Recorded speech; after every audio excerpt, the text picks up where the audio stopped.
Everybody. A good one. We got a good one today. We're going live here, folks, with an episode on America is Addicted. Basically, the idea was me and Del shoot from the hip on ideas. We're always thinking about ideas, and the idea was something we might have both a little bit of experience and perspective on that connects to both of our shows. And this happened to be the idea, how America's addicted, whether it's consuming. It's just there's so many different things. He came up with a list himself of all the different things that we're addicted to consuming or ingesting or like things we're addicted to or consumed with.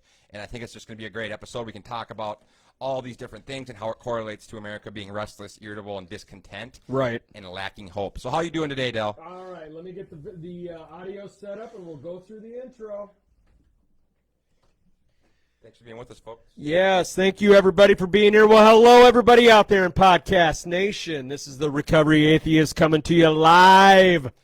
L-I-V-E. Okay, I wanted to make sure you got that in there. From Wierman Media Studios, and we're going to have an interesting topic today. I think it'll be quite lively. What we've decided to go with today is something that both you and I, JR, have a lot of experience in and definitely have our opinions about it. But so the topic is going to be an addicted America is what the title is. And so we're going to talk about a little bit about addictions, how America definitely has more than just drugs and alcohol as an addiction, but we are an addicted society here in this country. 100%.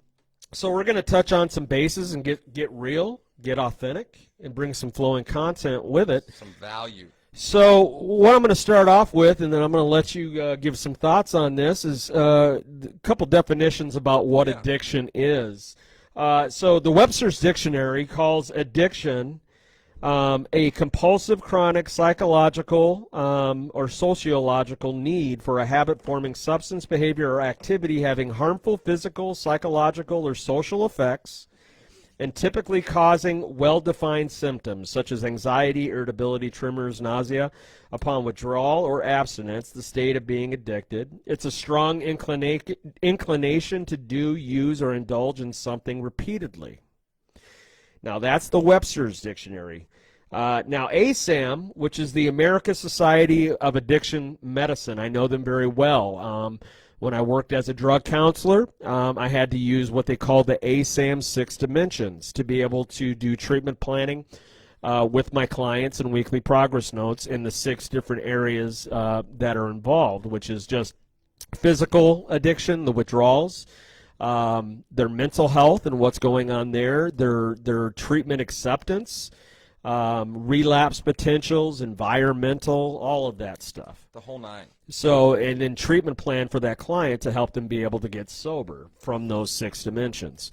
So the definition from ASAM is addiction is a treatable chronic, that's a key word, chronic, medical disease involving complex interactions among brain circuits, genetics, the environment, and an individual's life experiences.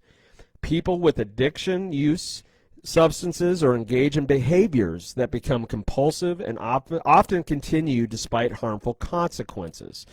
Prevention efforts and treatment approaches for addictions are generally as successful as those for other chronic diseases. So obviously ASAM goes with the disease concept, the disease model.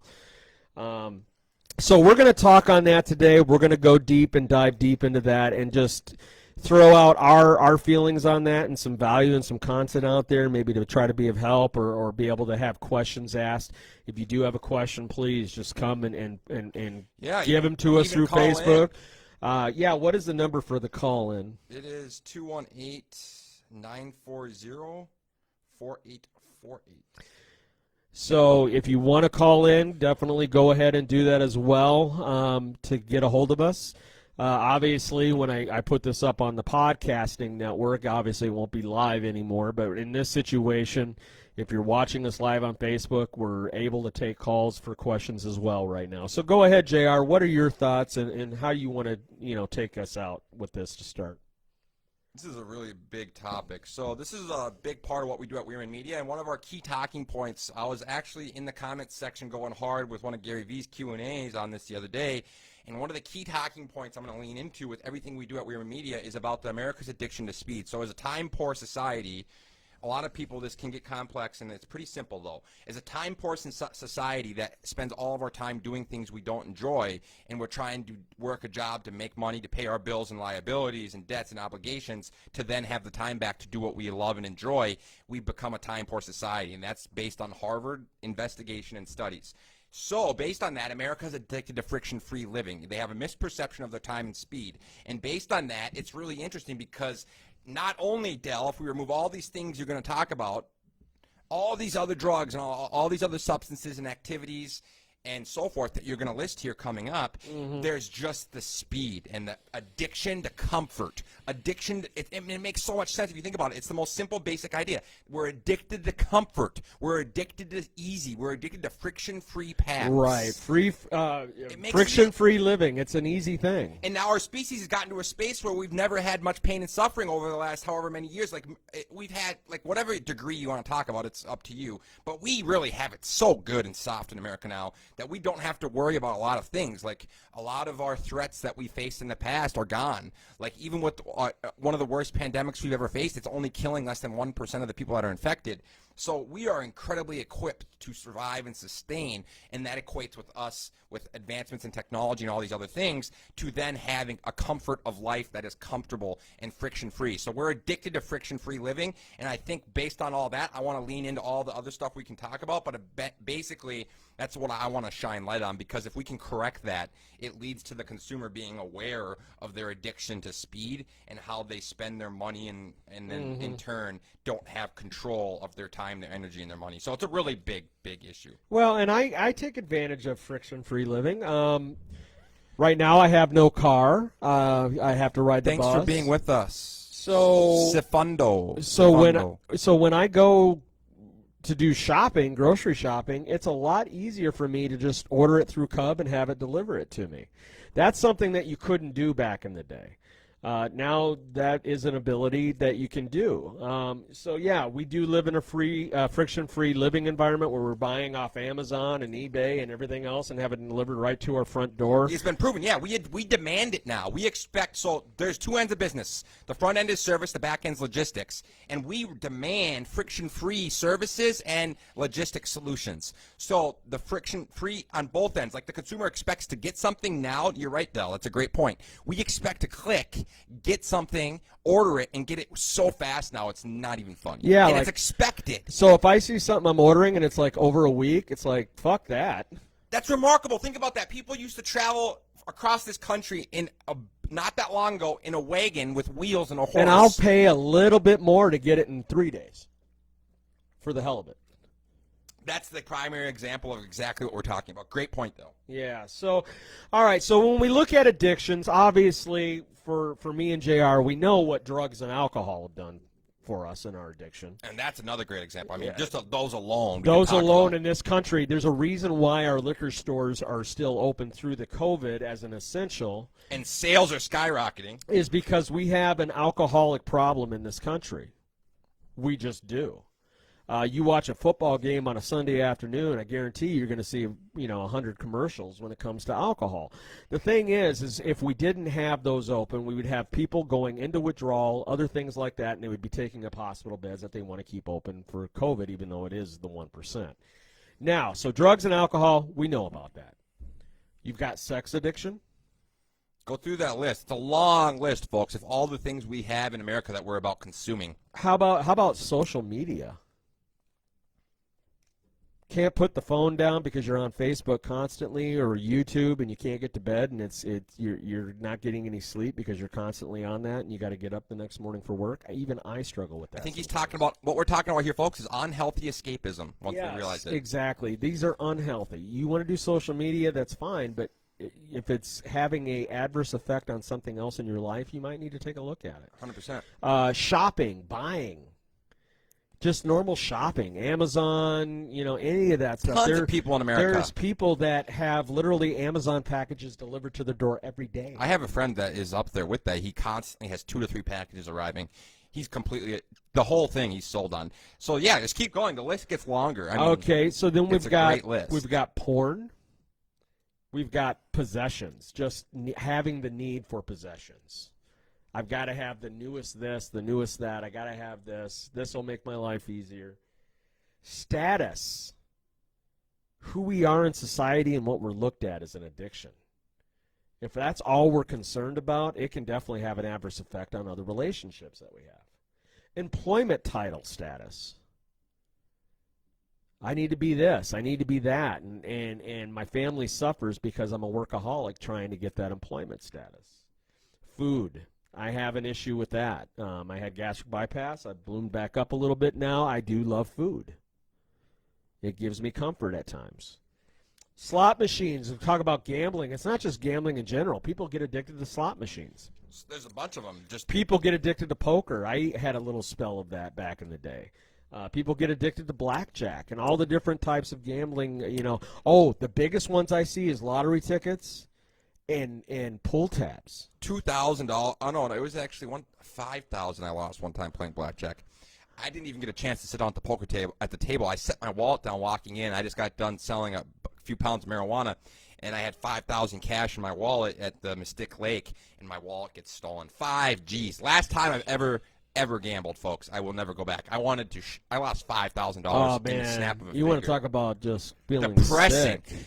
Worse than any drug. I'm a guy that used to use heroin, folks. That is the most sick feeling I've ever felt in my life next to my mom dying, is when you just, at a snap of a finger, lose $5,000. It was a lot of money. A lot of money. Incredibly depressing. The worst I've ever felt. It was up there with finding my mom dead. Just think what $5,000 would do for us right now. And what 5 G's is a lot of cheddar. I mean, that's cheddar, baby. It's a lot of cheddar. So like, I see people when I used to go to the bars and everything like that, they're addicted to the pull tabs. They buy a big stack, and then they don't win anything. Go back, buy another big stack, and there's a 500 in there. I got to find it, and they've already spent 600. And they finally find the 500, but they're still 100 down. It's just we have in this country a very much an addicted personality that has taken over. Back in the old days, work was probably the biggest addiction. You had your alcoholics and stuff. Obviously, AA was formed because of those kinds of things. But you didn't have that addiction to that friction-free living back in those days as you do today. I think that's a great point. I mean, back then you went to work. Back then you took care of your family. Back then you didn't have social media that was distracting, or TV or streaming that was distracting you away from your families. You came home and you did stuff with the family. You maybe sat around the radio and listened to a radio show. You ate dinner and supper and stuff around a table and talked about your day. Yeah, I think that's a great point, though, because life has gotten so complex now, but yet it's so interesting because it's so complex, but at the same time, it's so it's never been more comfortable and easy. Well, the technology has made it complex. With happen to have the technology and know how to use it, but then at the same time, it has completely simplified our lives to where we don't have that complex conversation skills and relationship skills that normally we should have with our families, our friends, relationships in general. Today, I mean, people don't talk on the phone. Half the time I talk to people, whether it be at work or at home, and it's like they don't know how to talk on the phone or communicate what they're needing. It's hard to talk on the phone nowadays. Even most people don't even want to. I'm actually one of them. I prefer texting or voice texting. Yeah. I will voice text and I will text, and it's like it's just so much faster and efficient for me as opposed to getting on the phone. But I think that's a great point, Del. And I just want to lean into what you were talking about. Basically what Del, I think, is talking about, and what a lot of this is what we're talking about. Del has some great perspectives to bring forward. He's actually going through the Wierman Media has the growth steps that we talk about, and I don't like to use the other words that I've experienced because I've taken them and I've somewhat developed my own program. But it's the growth steps, and he's going through them. So I think he has some great value to bring forward. But what we're talking about is intrinsic emptiness, right? In general, people are looking for extrinsic factors, people, places, and things that fill their unhappiness or their emptiness or their void. And it's the general concept. It's not about the X, Y, or Z item, what it is. There's so many of them he just listed. It's about the individual and how content I am and how fulfilled I am and how much purpose I feel I have. And to me, that correlates with all of this in having intrinsic happiness and contentment, because then I'm not fishing in all these other ponds for extrinsic happiness. If you look at most people, Del, wouldn't you agree that's what they're doing? They're looking to fish for like a jeweler. They're fishing for some kind of fulfillment or happiness, or like they're like, oh, this might bring me in. Oh, this girl might bring me in. This vacation might bring me in. instead of just being like, okay, how can I find it right here? Well, I had a sponsor. But I want your perspective. Yeah, I had a sponsor, Johnny, down in Kentucky, and we would go out to the treatment facility that I graduated from, and he would do a spiel, the same spiel every time he'd go out there once a month. Thanks for being with us, audience. And his line that he would always say, I could quote it word for word, but he'd be like, I thought growing up, through high school and everything, if I could just catch that touchdown pass, if I could just hit that game-winning shot, if I could just have that trophy girlfriend, if I could just be the popular kid in school, if I could be a hero and save somebody, if I could just do this and do this, have this car, that I would be okay. What's your number again? 831-0185. So he would say that and be like, but it never was enough. Go ahead. It never was enough for him. It never filled that void like you talked about, having that void. And I'm the same way. It seems like growing up and through my life, I've always had a void that I've been trying to fill. And 100%. my feeling has been with drugs and alcohol. I've filled it with sex in relationships. I have filled it with food. I've filled it with shopping, gambling. And I filled it with religion as well, which is now why I stand on the platform I stand on, being the Recovery Atheist, is that it was no good for me when I stood on religion as a way to fill the void either. So we live in a world today that it seems like there's a lot of people out there. I'm not saying everybody. There are people who do have lives that they're happy with. But there's a lot of people, and I see it every day walking around, that you can just tell that there's something missing or that they're looking for something to give them that joy, that happiness, that purpose. And they're filling it with, artificial ways to be able to feel whole, to feel like they're okay. Del, you're correct. Statistically, if you look at what you're saying, you're correct. America is restless, irritable, and discontent. Right. If you look at it statistically. Right. We're not calling out individuals. We're not talking to individuals because we don't know you. We're not unless you come and start spending days with me and Del in the Wierman Media Studios and having a podcast and we start to connect and grow, then we can start to maybe speak to your situation. But we're just speaking on a broader sense for the audience and the general trends. And if you look at the trends, that's just the reality of America. We're a consumer nation, statistically, that is restless, irritable, discontent. And it shows in our actions. Look at Del, they're lighting shit on fire. There's nothing that shows more restless, irritable, discontent and that you're dealing with some kind of problem, pain, and suffering than lighting something on fire. So I think it's a great point. And I think it's a reality that we need to look at and audit and be like, wow, why are we so restless, irritable, and discontent? And for me, I deep dived it because I was sitting in Hawaii during the pandemic, and that's when I found the speed addiction. I didn't even realize it, but I was doing the deep dive on the Wierman Media 4Ds, and I was doing the deep dive on all these scientific principles, and I realized, wow, America's addicted to friction-free living, and then it starts to connect all the dots. Because if I'm always, and then I started to compare it to like people that always, so then you look at the concept that we talked about, unhealthy escapism, and then outliers, and so let's look at it. So people always dream about, people are always dreaming. If you're living a fulfilled, purposeful life, you're not going to sit here and escape in someone else's life, right? Because I've lived this. I've experienced it, Del, firsthand. When I'm traveling and doing things like sculpting in Hawaii, I wouldn't sit on the phone and be like looking at Dwayne Johnson's profile because he's doing what I want to do, because I'm living for me, I was living a fulfilling, purposeful life. So then I'm not having these unhealthy escapisms, and I purposely discovered all this firsthand, and I was like, wow, by taking the route that no one else takes and taking the route that has more friction and struggle and strife, like to make shit happen in Hawaii, I lived out of my car. That's what led to all my success, awareness, and perspective and happiness. So it's really interesting once you realize purposely you have to take the opposite. You can't do what everyone else is doing and expect to get a different result. No, you can't. It's just, I don't know what it is. I mean, you talk about being irritable, restless, discontent. There's plenty of that going on. Tons. And we've talked about it before in other podcasts where we've talked about how the violence and the riots and stuff like that is because of a voice that's not being heard. Exactly. And I think a lot of that is the case. I think there's a lot of people that are hurting and they're calling out for help, but they're not being heard, or they don't feel like they're being heard. To me, it seems like they don't know how to communicate. If and someone's burning stuff down, they're not. Some of that is very true. We live in a culture today that it does seem like our communication skills have been stunted. Mm-hmm. They're not the same as they used to be, to where you could articulate, have conversations of intelligence that way. I'm not saying people are stupid necessarily. I'm just saying I don't think we take the time and the effort anymore to have that kind of dialogue. Which is what we're trying to bring. Exactly, which is why I want to say thank you, Del, for what you do, and I also want to say thank you to all of our guests and Derek Smith that was on the other day, because that's exactly what Del's talking about, is more dialogue and communication that is open dialogue. It's not like, see what we do here, we take turns speaking and listening. A lot of people, it's a one-way street. It's just there's no listening and there's no dialogue. Right. And dialogue is the solution, Del. You're right. It That's is. 100%. I mean, without dialogue, nothing works. And I just want to say thanks to Carl, who was on my part of the live feed. He's my cousin from Wisconsin. So shout out to Carl. Love you, Carl. So yeah, it's one of those things where we need to kind of get back somewhat to the old days. Communication. It's so simple. It's so interesting. I mean, it's to the point now, like even in schools, they don't teach cursive anymore. They don't. I mean, it's like communication and written skills and everything like that. It just kind of seems like it's been gone to the wayside. And, you know, a lot of people wonder why I don't talk sometimes to a lot of people, because I want to have meaningful conversation and dialogue, and a lot of times I find it lacking. Mm-hmm.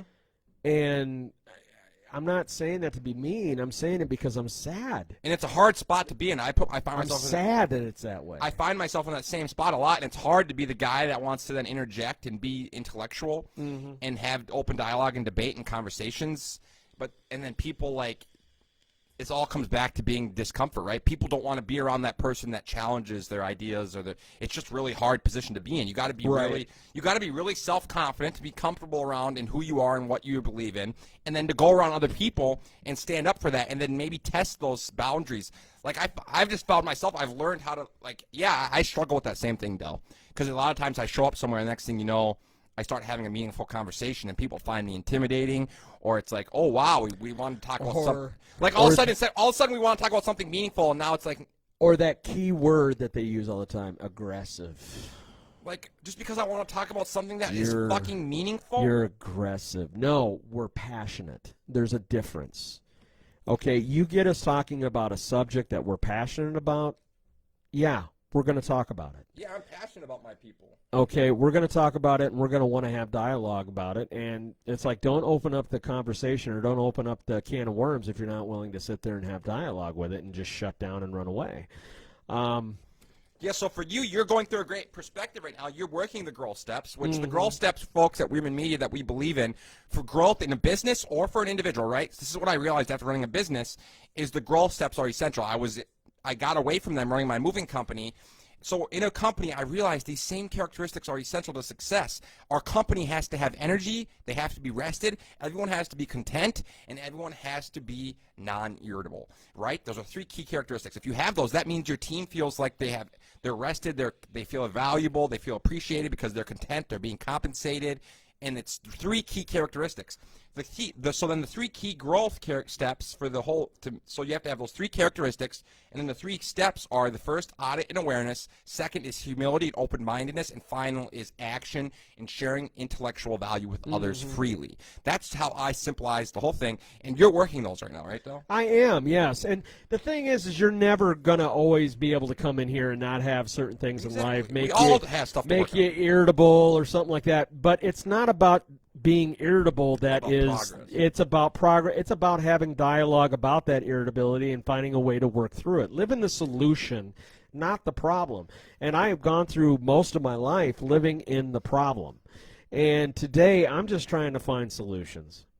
If I run into a brick wall for something that I'm wanting to do and it's not working, how about instead of continually running into that brick wall for it, find a way to break through that or get around the wall.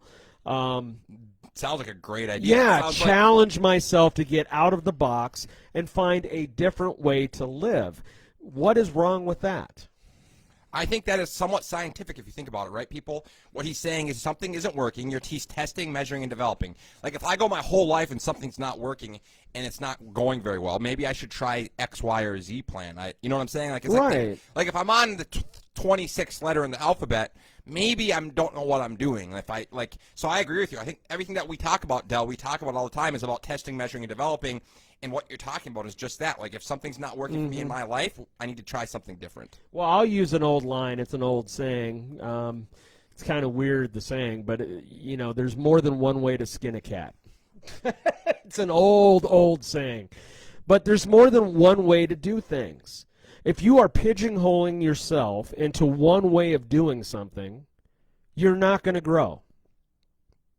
Because you're going to run into problems with that. You're going to run into where you're not going to get any growth. You're not going to move forward with the situation. And you're going to get stuck. And for me personally, coming from my experience, when I get stuck and I'm not moving, I'm not growing, something's going to happen. He just brought right where I wanted to go with it next, Del. You just read my mind. Stuck and stagnant. So this all correlates to everything, right, Del? Because look at addiction, folks. If you look at addiction, essentially it's being stuck and stagnant. You're not growing. You're not going forward, and you've lost hope. For me, when I lost hope, it's like, oh, I'm not going anywhere. I'm just sitting stuck in the mud here. I might as well just numb myself. Exactly. So I realized this. So stuck and stagnant is the key. That's why I say this. Like, America, if you're in your comfort zone, if you're stuck in your comfort zone, even if it just means you're stuck in comfort, it means you're stuck living your life of comfort and friction-free. You don't have any challenges. You don't have any progress. That's an issue. We're a species, folks.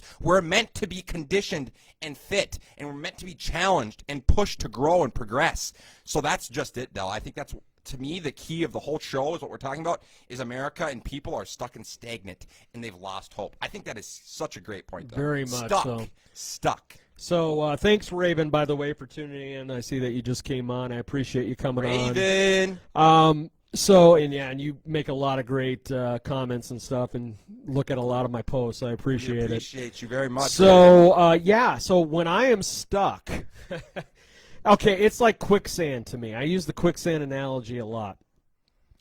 I find that when I get stuck, I end up starting to get frustrated, like I'm in quicksand. And what I do is I try to do more things and fight more and do more activity that is not helping me get unstuck. It's hurting me. And it's like quicksand. The more that you move, the more that you just don't sit there in peace and content and find a solution to the situation rather than fighting it and trying to fight your way out, try to find a way to get out beforehand.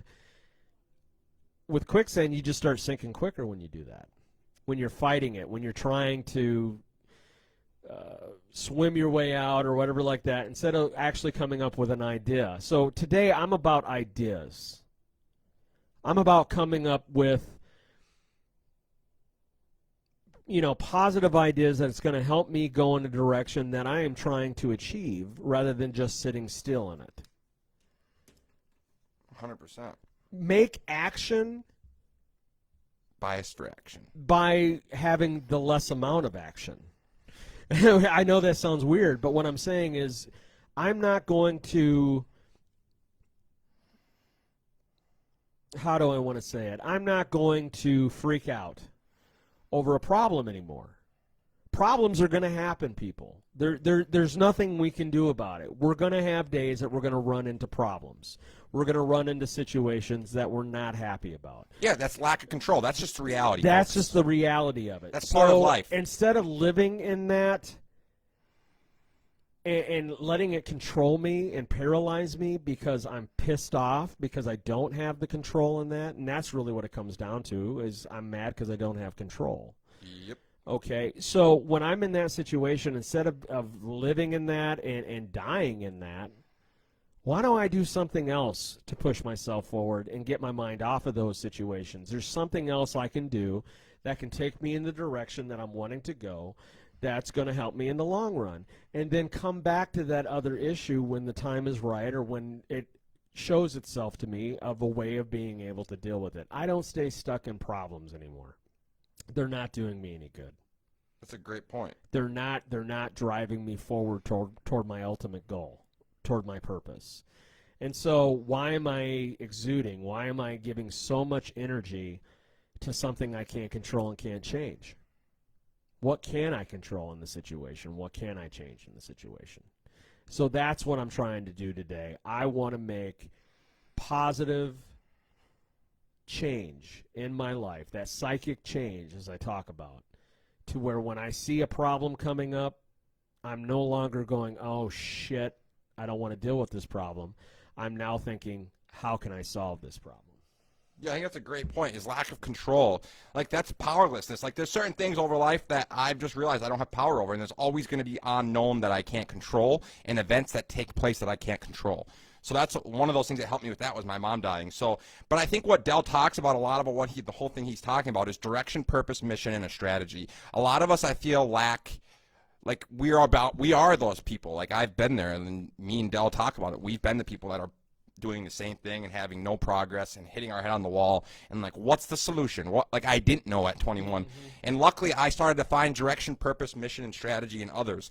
And a lot about what we do here at Wierman Media is just about that. It's the growth steps are about bringing you direction, purpose, mission, and strategy. And those 3 simple steps are so simple that it makes it easy for you. And that's, to me, those 3 steps are to bring those to people. It's to bring purpose, mission, strategy, and direction to people. And I feel like a lot of people, they just shoot from the hip in life, and they're not really, and to me, it comes back to awareness, right, Del? Because you have to have, you have to be aware. And the first step in all of this is being aware that you have a problem to then realize let's move towards a solution. A lot of people don't ever want to realize the number one thing of all this is they don't want to ever look at their defects, shortcomings, or shine a mirror on themselves. Right. Because that's the first step. Because in order for us to make any progress ever, Del, the first step is looking at ourselves and coming at ourselves in a way that we can improve ourselves, and then we can correct the situations, people, places, and things around us. But ultimately, we're the first problem that we have to correct is our own self. We're our biggest enemy. Raven just said something that... Thanks, Raven. Right now, Raven is currently stuck and stagnant in life right now. Oh, that's great. Thanks for being so honest and vulnerable. You're being authentic. That's exactly what Raven. we go for, right? In this. So, what when you get that way, what is some of the things that you do to try to help yourself get out of that? Because I think all of us at some point kind of have that feeling that we're in that situation. I lean into fear is what I do. I do things that make me happy, but also things that might scare me, because that's where you're going to find growth and you're going to feel challenged. So for me, I lean into things I love and bring me happiness, as well as starting to realize I have to do stuff that makes me uncomfortable. Because, Raven, then you're going to feel challenged, and you're going to feel growth, and you're going to feel progress from that challenge and from doing those things. But also lean into the things that bring you happiness and the things that bring you joy, whatever they are. Lean into them. And reach out. That gratefulness for having those things that you love as well. Exactly. And just enjoying it. But we would love to hear from you. What do you do, Del? When you're stuck, Del, and stagnant, for me, we'll keep leaning into this. Thanks, Raven. This is a great part of the show. Del, what do you do when you're stuck and stagnant? I get outside of myself and I take a risk, a positive risk. You do something. He's talking about action. Pretty much, yeah. I take action. I do something that maybe I've been wanting to do, and I haven't put the time into it. Wouldn't you say the podcast is one of the greatest examples? Well, yeah, and the thing is like I felt a little stuck on podcast topics, and so I started researching and just looking at certain things, and this whole Scientology thing now, I'm going down the rabbit hole with it. But you're educating yourself. And it's really I am, cool. and you're challenging yourself. And so I'm learning. I'm trying to learn new things that I never knew. I've learned so much more about Scientology in the last week than I've ever known about it, and it's good. It's good things for me to know. There's lots of things in life that we can go out there and try to live life and try to find ways to get unstuck. Raven says that trying to focus on graphic design work. If that's what your passion is if that's what you're trying to go for, then go for it. I for a few years put off podcasting because, I just didn't want to take the risk, or I was afraid and had that fear. And now it's like gung-ho. It's like full speed ahead. Let's do this. I'm not getting any younger. Let's get this going. I do want to put an asterisk next to what we just said, though, because ultimately, when I look back when I first got sober, it was an intrinsic issue. So at first, if it's really extreme, we do need to look at the internal issues. Because ultimately, if I'm just like Raven, I really don't want to just tell someone something and like not be sincere about it. Like I had to actually look at myself and be like, okay, what's bothering me, and then I had to seriously look within myself. If I back then just would have started losing myself in some activity or hobby, it would help temporarily, but the long game solution was me finding purpose, fulfillment, and joy in my day-to-day life. And that came back to me auditing myself, gaining self-awareness and perspective as to what brings me happiness, purpose, and fulfillment and joy. And that came back full circle to doing something I love and enjoy and bringing value to other people and connecting to others. So, yeah, I think that's great, leaning into what you love and doing something you love, but also look at ways that you can use that to connect to others. You know what I'm saying? That's what we're doing, right, Well, Del? yeah, and the biggest thing is nobody else is going to live this life for me. Okay, so when I get to my deathbed, whenever that's going to happen, we've already talked about it's inevitable, right? So whenever I get there, if I have regrets over how I've lived my life, that's the worst. Okay, it's not. I can't blame other people for those regrets or feeling like I didn't accomplish what I wanted to or had the purpose. That is going to be on me. That's going to be the worst. Del just hit that's a great, everyone emphasize that. Regret, folks, is the biggest poison. I don't want to have regrets. I agree. You know, I mean, yeah, there's going to be some things maybe I don't get to that I want to get to, but what? You have a whole another 40, 50 years, brother. I hope so. Maybe by then we'll have Android parts and be able to live another 200. You could put a chip in your head in 10 years and you might be fucking. Who knows? You know how I'm fascinated with that shit. But yeah, anyway, I hear you. But I mean, I don't want to get to the end of my life and have regrets. So I've done enough of the things in my life with alcohol and stuff to where I've had regrets. I don't want to do that anymore.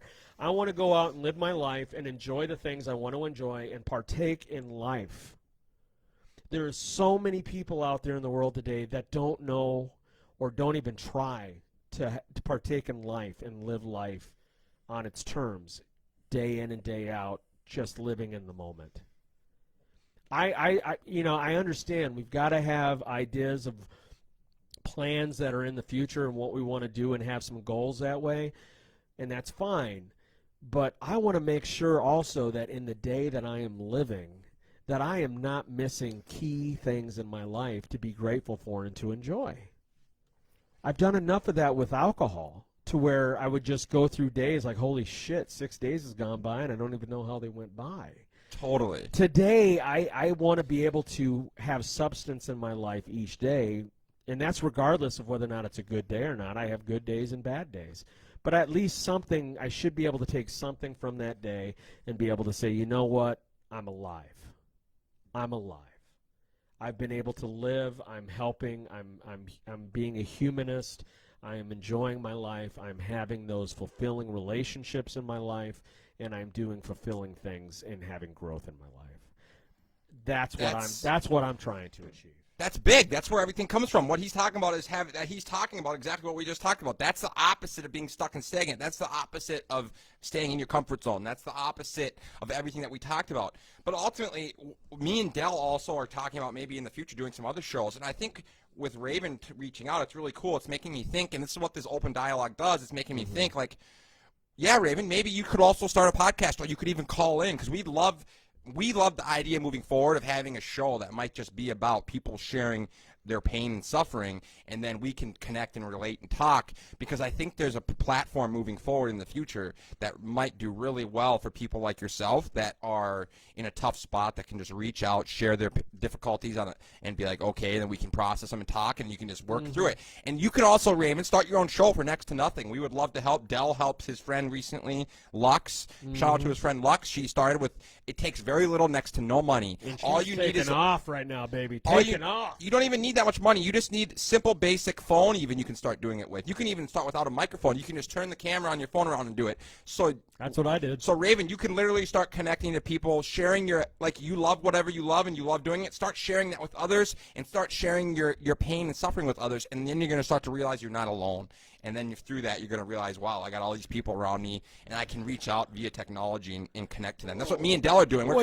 Del, aren't you connecting to people in like 5 nations right now? So like that's remarkable. Yeah, I added India this week. So you can do the same thing, right? Yeah. So I mean, the thing is when I am living my life, and I think about everything I've done in my life, there's not a lot of guarantees, right? There's guarantees of death, guarantees of taxes, right? That's guaranteed. That's folks. what we say all the time. And change. Guaranteed change will happen. So I don't say guarantee a lot, because it's an absolute, and I don't really. I know what you mean. I don't usually go with absolutes very often, because you just never know. But I will guarantee you that most likely something that you're going through, if not me and JR, there is somebody else out there that's listening to this program or will hear you on your podcast or whatever that will understand, be able to relate to you, and can give support. That's why I'm doing this. I'm not doing this just to pump up my name. I'm doing this because I know there's people out there, especially being a recovery atheist and being in recovery from a drug or an alcohol substance, that doesn't believe in God, but yet AA is telling you you can't do this unless you have God involved, and I'm calling shenanigans and bullshit on it. There's other people other than me out there that are feeling the same way I am feeling, that no, God is not going to be a part of it. If they're going to force that on you, then it's real easy in that situation. Go, why even try then? Because I don't believe in God. No. There's other ways to do this without having to have God involved. And I am an example of that, of me working the steps and how I'm doing it. And you can go out and find that way and that system for you as well without having to have God involved. It is possible. We can relate with each other. We can. And when we relate with each other and we have that empathy, that sympathy for each other, that feeling of knowing that we are the same, that's when those relationships happen. That's when the magic happens. That's when people start coming together for a common goal. 100%. And that's what you and I are doing today. That's Del just hit it on the head. That's essentially everything that we're about at Wierman Media. And ultimately, once you realize that your story and your experiences, everyone, you have value. Everyone's always like stuck in this space where like they don't think they're important, they don't think they're valuable.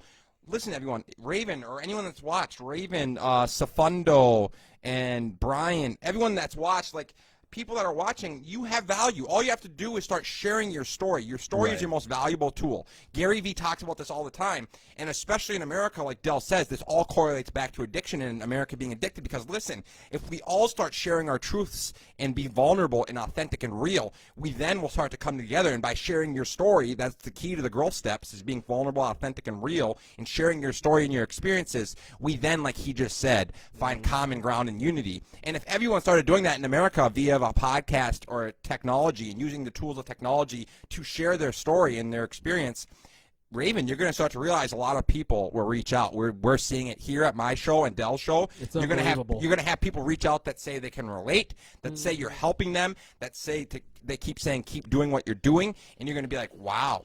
There's nothing more powerful than hearing another human say, please keep doing what you're doing. It's helping me. So no matter how much money I make, that's the most important thing, is helping other humans. And I think what Del talks about is just that. We're using the photo, the written word, and the video to try and share fictional stories and people's stories. We all have stories. Nothing about them is real or right or wrong. It's just our perspectives, and we all have them.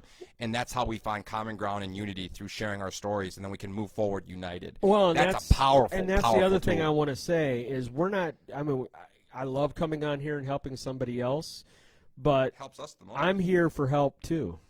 Yeah, being creative. This hour, this time that we do this is more. I personally get more out of it than anyone, probably 100%. Yeah, I mean, I'm not sitting here thinking I have all the answers. I do not. I know that for a fact. I am not a guru. I am not someone that's going to sit here and have some great awakening. That's what I'm trying to do for myself, is have that awakening. And the only way that I'm going to achieve that for myself is relationships with other people that have great dialogue and great thoughts and great, insights and things like that to enlighten me and to wake my brain up and to look at it and have an open mind and expand those thoughts and get outside the box. I cannot do that on my own. So I think a great topic we can lean into with this, Del, is give versus take versus give, right? Right. And as an addict, it's all about taking something in, and that gives me something. And if we can shift, what we're trying to do here at Wierman Media is realize what we can bring to people. It's a big principle shift. It's because when I was a drug addict, it was all about me. But when I start doing this show, I start to think about ways I can bring people value and ways that I can be creative and bring creative ideas forward. And it comes down to how I can bring you something. And that to me is give versus take. I'm trying to think about how I can bring something to my community and bring value to you via my content that's intellectual value. No matter what it is, like Del said, we're always looking for topics and researching it so that I can try and bring some perspective or idea to the forefront that might bring value. Whether it does or not, that's up to you to decide. But ultimately, that's what we're trying to do, and that is about me. It's not about me. That's more about you and we. It's not me and taking something. It's about how I can be creative and bring something. And to me, that's the whole shift of healthy versus unhealthy, and drug addict or addicted versus recovery is me versus giving and taking, and me versus unhealthy and healthy, and creative versus consuming. And I think that's a really great if I point. live in the idea of me, I'm dead. I'm fucked. I'm if fucked. It's all about me, I'm fucked. I've got to have we. It's like my number one rule. I cannot go through my life and have the purpose and the recovery that I'm looking for on my own. You know, I look at your brother, JR, Isaac, as my sponsor. I am not able to go through this recovery in this program without the guidance of Isaac in this situation. And the multiple years of sobriety that he has, I know he's been down the road and he has had his struggles, and I'm going to feed off that, because if he can do it, I can do it. Plus, he's amazing. He's really open-minded. He's very few people. So when you think about it, remember that there's always somebody out there that has the results that you're looking for. And if they can do it, you can do it too. 100%. It's about applying yourself to it and having that belief in yourself, and realizing that you are something special, that you do deserve it, and then going out and just attaining it, doing it. Dude, I love that point, Del, because if you think about anyone from the most extreme circumstances, I think I heard Joe Rogan or Gary Vee say this, you can take anyone from the most extreme situation and you can find someone that succeeded or thrived through it. So if they can, that means it can be done. Just 6 months ago, I'm living in a detox facility in Minneapolis, Great example. behind a dumpster, eating out of dumpsters, just 6 months ago. Great and example. Look at where I'm at today. I mean, and I'm not doing that to toot my own horn. I'm saying No, with that's hard work being real and authentic. and being humble and being authentic with what you're trying to do, and trying to create goodness in the world rather than take like you're talking about, like I was doing back in those days. It was all about what I could get. It is. Things can change quickly. Your whole outlook and the way life looks can change quickly. The question is are you willing to do that? Are you willing to take that risk? Are you willing to step out and challenge yourself? In that, and have a little fear here and there with stuff, and work through it and become stronger from it. That's the question. That's where it separates people from the ones that have purpose and the ones that stay stuck.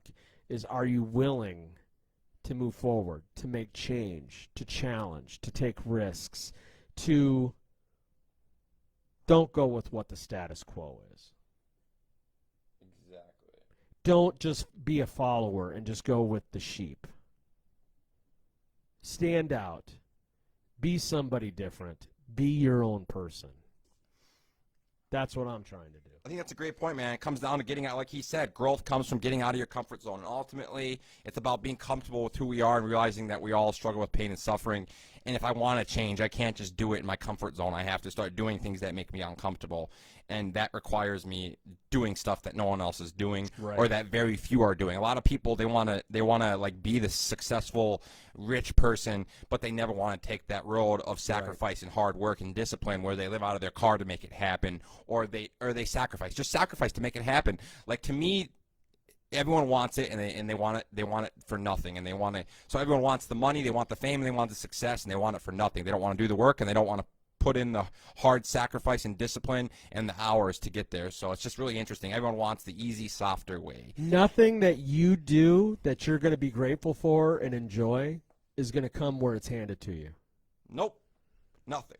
What you're going to get out of working hard for something is that pride, that joy, that feeling of completion, that feeling of accomplishment, and that joy, and that you have the ability to do it. Nothing that is exciting, nothing that the payoff, the reward for, that's going to be exciting to you is going to be anything handed to you.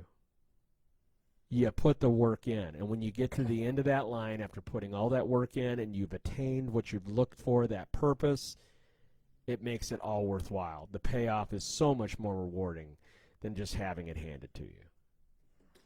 So that's what I'm doing today. I want to make sure, like, I got the opportunity to be able to come in here into the Wierman Media Studios, be able to do podcasting here, be able to be a part of the company, be able to have my boy here, JR, and Isaac, and be a part of this great thing that we're doing. But if I'm not putting the action into it and putting hard work into what we're trying to do here, then the opportunity that's been given to me, it's for nothing. I have to make sure that I am taking care of the reasons that these things have been given to me. It's a great point. It's a great point. So if you have something in your life that's there, just don't take it for granted. Don't sell it short. Make sure that you're taking care of what you need to keep that and to keep moving forward and to continue to grow and become a better version of yourself. So yeah, I challenge all of you to audit your consumption and how much you're consuming versus creating, and ultimately giving versus taking, because that's essentially the root of the problem. It's me. It's all about me versus how I can bring and give something to other people or the world. Right. And we all have value. So I just challenge people to give and create more than they consume and make it about themselves, and audit that and realize that happiness comes from doing something that brings you purpose, fulfillment, and joy in life, and pursuing that. In order to do so, it requires awareness and it requires perspective, like Del talks about, auditing ourselves, our actions, and how they're impacting us, and then finding ways and solutions to move forward, pursuing our passions and pursuing the things that do bring us excitement, fulfillment, and joy. And that's exactly what we're doing and what Del has just talked about and what he's doing. I'm going to close this out on a little thing in my mind, and we'll shut this down, let you finish her off and wrap it up. But remember, when you're out there and you're expanding and you're trying to do things in your life to expand your life and to grow, that you're going to have some ups and downs. You're going to run into some roadblocks. But that's part of the journey. That's part of what we're trying to do. And with those struggles, we become stronger. Okay? I mean, my last point I'm going to make is make sure that you understand happiness comes from within. It's not given to you from something on the outside. 100%. It comes from within. So try to find that happiness within. I just want to say thanks to everyone who came on the show and is listening to us on podcast, Spotify, whatever channels out there you're using, Podcast Addict. I'm on Apple Podcasts now too as well. All over the place. Look me up, take me on the go. But I just want to say I care about everybody out there in my audience and my fans. I love all of you, and that's all I got to say coming from the Recovery Atheist. Go ahead, JR. Thanks, Del. I appreciate being on the show today, and our content is always fun and it's creative and exciting. But ultimately, love it or hate it, we appreciate it here at Wierman Media. It's not right, it's not wrong. It is our perspective. Peace.